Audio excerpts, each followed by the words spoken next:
नमस्कार मित्रांनो, पुन्हा एकदा स्वागत आहे तुमचं आपल्या चॅनेलवर. आज मी तुमच्यासमोर एक नवीन कथा सादर करणार आहे. कथेला सुरुवात करण्याअगोदर तुम्ही जर आपल्या चॅनेलवर नवीन असाल व पहिल्यांदा कथा ऐकत असाल तर तुम्ही आपल्या चॅनेलला सबस्क्राईब करायला विसरू नका, कारण रोजच अशा नवनवीन कथा आपण आपल्या चॅनेलवर सादर करत असतो. तर चला आजच्या कथेला आपण सुरुवात करूया. ही कथा मला माझ्या कामातल्या एका मैत्रिणीने सांगितलेली आहे व ती घटना तिच्या जोडीला सत्य घटना घडलेली आहे. तर चला आता आपण कथेला तिच्या शब्दांमध्ये सुरुवात करूया. नमस्कार, माझं नाव मीनाक्षी. पप्पांच्या सांगण्यावरून काका मला घ्यायला शहरामध्ये आले. त्याला कारण होतं की आमच्या घरामध्ये असलेलं लग्न. काका व मी गावाकडे परत निघालो. बसमध्ये खूप गर्दी होती व वेळ संध्याकाळची होती. मला बसायला जागा मिळाली नव्हती. काकांना जागा भेटली होती. आता रात्र पण होऊ लागली होती. तेव्हा काकांनी मला त्यांच्या मांडीवर बसवलं. मला बसताना थोडं वेगळं वाटलं, पण लहानपणापासून काकांच्या अंगाखांद्यावर खेळल्यामुळे मला ही गोष्ट काही निराळी वाटली नाही. जेव्हा मी काकांच्या मांडीवर बसले तेव्हा काहीतरी मला खालनं टोचत असल्याचं जाणवलं. मी तेव्हा उठले व माझा जगावर केला व पुन्हा एकदा त्यांच्या मांडीवर बसले व रात्रभर त्या टोचणाऱ्या गोष्टीची मी मजा घेत होते. तर चला आपण ऐकूया सविस्तर या गोष्टीमध्ये नक्कीच झालं काय ते. नमस्कार, माझं नाव मीनाक्षी. आमच्या गावातनं शहरामध्ये नोकरी करायला आलेली मी पहिलीच मुलगी व त्यातल्या त्यात मी हुशारसुद्धा. माझं सर्व शिक्षण गावामध्येच झालं व मी हुशार असल्यामुळे गावामध्ये माझी एक वेगळीच ओळख होती. गावातील प्रत्येकाच्या कामाला मी धावून जायचे. जेव्हा मला शहरामध्ये नोकरी मिळाली, ही गोष्ट सगळ्यांना कळाली, तेव्हा सगळेजण खूपच आनंदी झाले व दुःखही झालं, कारण इतकी गुणी मुलगी गाव सोडून शहरामध्ये चाललेली होती. ज्या दिवशी मी शहरामध्ये आले त्या दिवशी मला असं वाटायचं की पुन्हा आपण गावाकडे निघून जावं.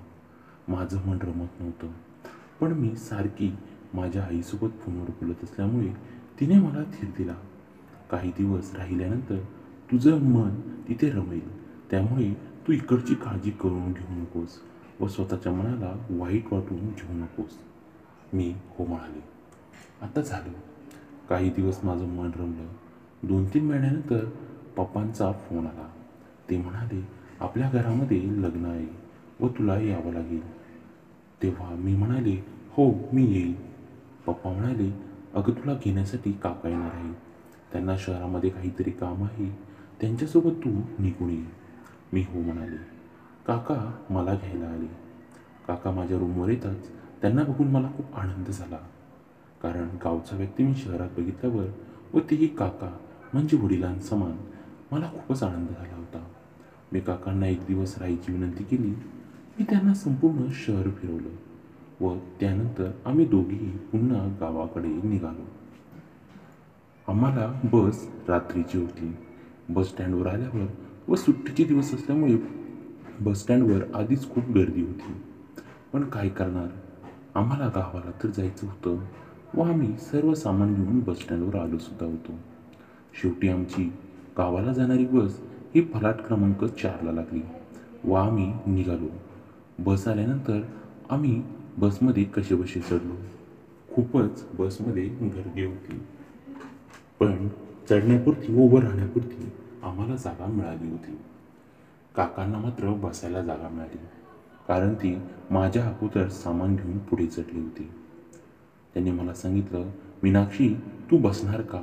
मी त्यांना नाही म्हणाले. तुम्ही बसा काका. थोड्या वेळाने बस पुढे गेली. अर्धा एक तासाचा प्रवास केल्यानंतर आता मात्र रात्र होऊ लागली होती.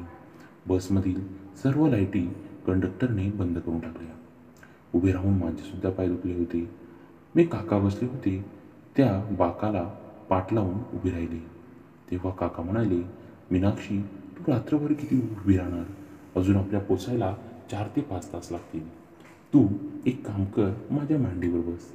मला थोडं उघड वाटलं, पण लहानपणापासून काकांच्या अंगाखांद्यावरून खेळल्यामुळे मला बसायला काही वेगळं वाटलं नाही. पाय दुखत असल्यामुळे मी पटकन काकांच्या मांडीवर बसले. काकांच्या मांडीवर बसतात मला खाल्लं काहीतरी टोचत असल्यासारखं जाणवलं व मजासुद्धा येऊ लागली. झालं, मी पुन्हा एकदा उठले व मी घातलेला जागा पूर्ण वर करून मी आता काकांच्या मांडीवर बसले. काकांच्या टोचणारी वस्तू माझ्या दोनही कलिंगडाच्या मध्ये घासत होती. आता मला त्या वस्तूच्या स्पर्शाने खूपच मजा येत होती. मग काय, काकांनाही खूप छान वाटत होतं. मी आता हळूहळू अजूनच जोराजोरात माझी कलिंगड घासू लागली. मला कळायला लागलं होतं की काकासुद्धा मजेमध्ये आलेले आहेत. मग मी आता ठरवलं की अंधारामध्ये कोणाला काही कळणार नाही, म्हणून मी काकांचे दोनही हात माझ्या छातीवर धरले. काकांना कळालं होतं की मी काय करायला सांगते ते. काकांनी आता त्यांच्या दोनही हातांनी माझी मुलायम दाबायला सुरुवात केली. आता इकडे माझी चिमणीसुद्धा पाणी सोडू लागली होती. मी आता या सगळ्या गोष्टींचा खूपच आनंद घेत होती. तेव्हा अचानक काकांनी मला उठवलं व म्हणाले की तुझी काढून टाक. मी माझी काढून टाकली व आतून पूर्ण मोकळी झाली. वरून फक्त जागा होता. तेव्हा काकांनी मला सांगितलं की हळूहळू आता तू माझं उठलंय त्याच्यावर बस. व मी पण हळूहळू त्याच्यावर बसले. खूप टोचत येतं पण मजाही तितकीच येत होती. शेवटी मी पूर्ण आतमध्ये घेतलं व त्याच्यावर बसले. बसच्या धक्क्यांमुळे कोणाला कळतही नव्हतं की आम्ही काय करतोय ते. व शेवटी आतमध्ये गेल्यावर मला काकांनी त्याच्यावर उठ बस करायला सांगितली. जवळजवळ 4 तासाच्या प्रवासामध्ये आम्ही दोघांनी खूपच मजा केली. एकदा झाल्यानंतर काकांनी मला त्यांच्याकडे तोंड करून बसायला सांगितलं. आता माझं तोंड काकांच्या समोर होतं व काकांचं माझ्यासमोर. आम्ही एकमेकांच्या डोळ्यात डोळे घालून बघत होतो. कोणत्याही नात्याचं व वयाचं भान न ठेवता आम्ही दोघेही एकमेकांमध्ये मिसळून गेलो होतो. तर मग काकांनी पुढच्या वेळेस मला दोन्ही पाय त्यांच्या बाजूला टाकायला लावले व पुन्हा एकदा त्यांनी मला त्याच्यावर बसवलं. आता यावेळेस मी खूपच मजा घेत होते. काकांचा चेहरा हा बघण्यासारखा झाला होता व माझासुद्धा. खूप वेळ केल्यानंतर माझा संपूर्ण चेहरा लाल झाला होता. तर असं पूर्ण प्रवासात करत होतो. व जेव्हा जेव्हा काका शहरात यायचे तेव्हा मी त्यांना रूमवर बोलून घ्यायचे व खूपच मजा करायची. तर मित्रांनो, तुम्हाला आपली ही कथा कशी वाटली हे नक्की सांगा व चॅनेलला सबस्क्राईब करायला विसरू नका.